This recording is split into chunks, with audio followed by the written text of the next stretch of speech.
Hi all welcome to Blasters arena. ഇന്നലെ Indian super ലീഗിൽ നടന്ന മത്സരത്തിൽ കേരള ബ്ലാസ്റ്റേഴ്സ് എതിരില്ലാത്ത 2 ഗോളുകൾക്കാണ് FC ഗോവയോട് പരാജയപ്പെട്ടത്. ഗുവാറോചന അതുപോലെ തന്നെ യാസിർ എന്നിവരാണ് ഗോവയ്ക്ക് വേണ്ടി ഗോളുകൾ നേടിയിട്ടുള്ളത്. ഇതോടെ കേരള ബ്ലാസ്റ്റേഴ്സിന്റെ പ്ലേ ഓഫ് സാധ്യതകൾ അവസാനിച്ചു കഴിഞ്ഞു എന്നുള്ളതാണ്. ഇനിയിപ്പോൾ അടുത്ത സീസണിൽ നോക്കാം എന്ന ലൈനിലാണ് കേരള ബ്ലാസ്റ്റേഴ്സിന്റെ ആരാധകരുള്ളത്.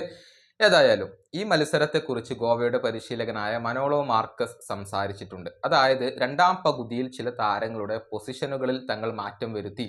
ആ തന്ത്രം ഫലം കണ്ടു എന്നാണ് മനോളോ മാർക്കസ് പറഞ്ഞിട്ടുള്ളത്.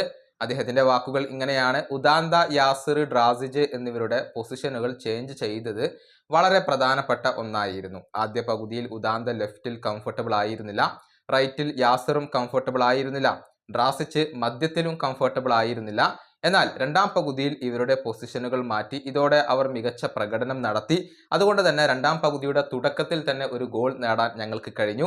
ചില സമയത്ത് നമ്മൾ വരുത്തുന്ന മാറ്റങ്ങൾ ഫലം കണ്ടു എന്ന് വരില്ല, പക്ഷെ ഇന്ന് ഞങ്ങൾ വരുത്തിയ മാറ്റങ്ങൾ ഫലം കണ്ടു. രണ്ടാം ഗോൾ നേടിയതോടെ മത്സരത്തിൽ ഞങ്ങൾ വിജയം ഉറപ്പിച്ചു. ഇതാണ് ഇപ്പോൾ FC ഗോവയുടെ പരിശീലകനായ മനോളോ മാർക്കസ് പറഞ്ഞിട്ടുള്ളത്. രണ്ടാം പകുതിയിൽ മികച്ച പ്രകടനം നടത്തി 2 ഗോളുകൾ നേടിക്കൊണ്ടായിരുന്നു FC ഗോവ ഈ ഒരു മത്സരത്തിൽ വിജയം സ്വന്തമാക്കിയിരുന്നത്.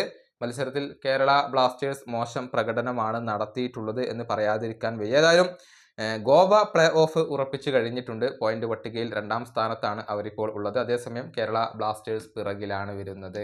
ഈ വീഡിയോയുടെ അവസാനിപ്പിക്കുന്നു. അടുത്ത വീഡിയോയുമായി വീണ്ടും കാണാം.